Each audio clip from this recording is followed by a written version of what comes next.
Okay, I am going to be doing my video on Individuals with Disabilities Education Act. The Individuals with Disability Education Act is a four-part piece of American legislation that ensures students with disabilities are provided with free, appropriate public education that is tailored to their individual needs.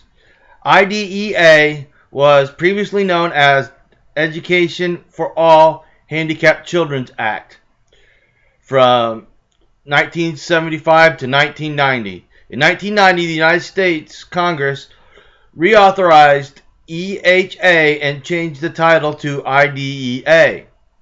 Overall, the goal of IDEA is to provide children with disabilities the same opportunity for education as those students who do not have a disability. The IDEA is composed of four parts, the main two being Part A and B. Part A covers the general provisions of the law. Part B covers the assistance for education of all children with disabilities.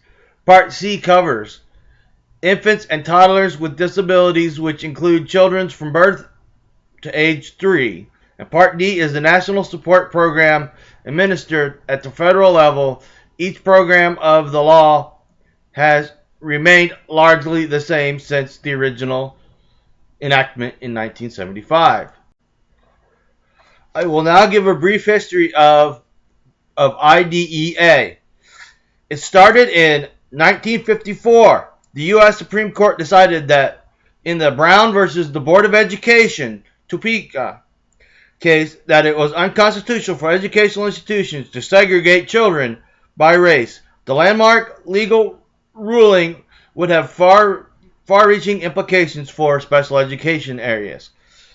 Then, in 1965, the Elementary and Secondary Education Act was signed into law by Lyndon B. Johnson as part of the War on Poverty. ESEA not only called for equal access to education for all students, but also federal funding for both primary and secondary education for students disadvantaged by poverty. Then, in October of 1971, in the Pennsylvania Associations for Retarded Children versus Commonwealth of Pennsylvania ruling, the United States District Court of the Eastern District of Pennsylvania sided in favor of students with intellectual and learning disabilities. State-run institutions. Park versus Penn, Pennsylvania, called for the students with disabilities to be placed in publicly funded school settings that met their individual educational needs based on proper and thorough evaluation. Then in December of 1971, in the Mills versus Board of Education of the District of Columbia case, the Court of the District of Columbia,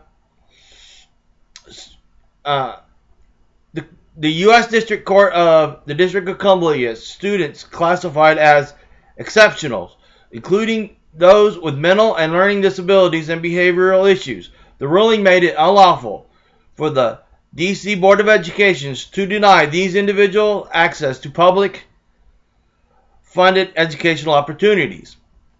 Then, Congress in 1972 did an investigation in the wake of the Park and Mills rulings. Congress set out to uncover how many children with special educational needs were being undeserved. The Bureau of Education for the Handicapped found that there were 8 million children required special education services.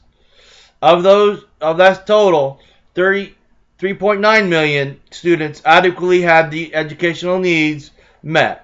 2.5 million were receiving a substandard education, and 1.75 million weren't in school.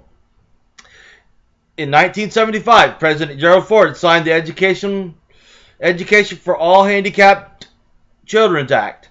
otherwise known as Public Law 94-142. This law required all states that accepted money from the federal government were required to provide equal access to education for children with disabilities, in addition to providing them with one free meal per day.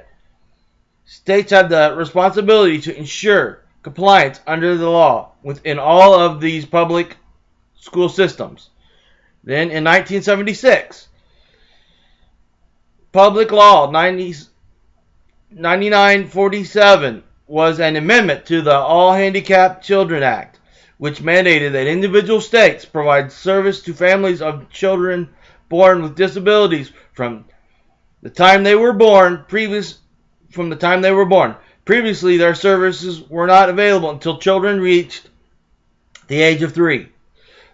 In 1986, President Reagan signed the Handicapped Children's Protection Act,